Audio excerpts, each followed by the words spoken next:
സമ്മാനിക്കുന്നു, നിങ്ങൾ അനുഭവിച്ചാലും.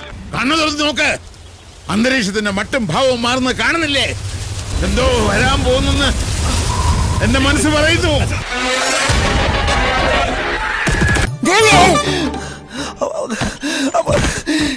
ഇത് കണിയല്ല, കെണിയാ.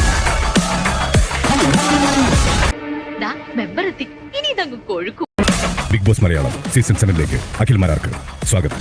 അരിയും മുങ്ങി മണ്ണെണ്ണയും മുങ്ങി മാസം തോറും കിട്ടണ പഞ്ചസാരയും മുങ്ങി.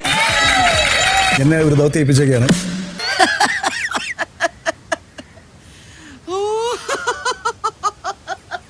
സെറീനയ്ക്കും അഭിഷേകിനും ഈ ബിഗ് ബോസ് വീട്ടിലേക്ക് സ്വാഗതം. ആരാ, ഏതാ ഈ അവതാരം? ഇത് നിങ്ങളുടെ വീക്കിലി ടാസ്ക്, നൂദില ചെരുപ്പ് ഫാക്ടറി. പണിയെടുത്ത് തിന്നണമെന്നൊക്കെ ആഗ്രഹമുണ്ട് സാറേ, പക്ഷെ പറഞ്ഞു പറ്റിച്ച് തിന്നാലേ വായിന്നിറങ്ങുള്ളൂ. ശീലായി. യന്ത്രങ്ങളുടെ ശബ്ദങ്ങളും മുഴങ്ങി കേൾക്കുന്ന ഒരു ഫാക്ടറി നൂറയുടെ കരുത്തിന്റെയും നിയന്ത്രണത്തിന്റെയും അധീനതയിലായിരിക്കും.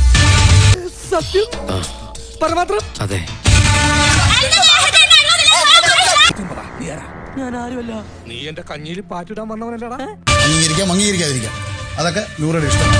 എന്നോട് എന്തെങ്കിലും വൃത്തിയായിട്ട രീതിയിൽ നിൽക്കാൻ നോക്കിയാൽ ഞാൻ അവരെ ഫയർ ചെയ്യും. പറഞ്ഞു തുടങ്ങിയിട്ടുള്ളൂ, ഞാൻ വേണ്ടെന്ന് വെച്ചിരുന്നതാ. Just wait and see. അപ്പൊ എങ്ങനെയാ, ഇവിടെയൊക്കെ തന്നെ കാണുമല്ലോ അല്ലേ?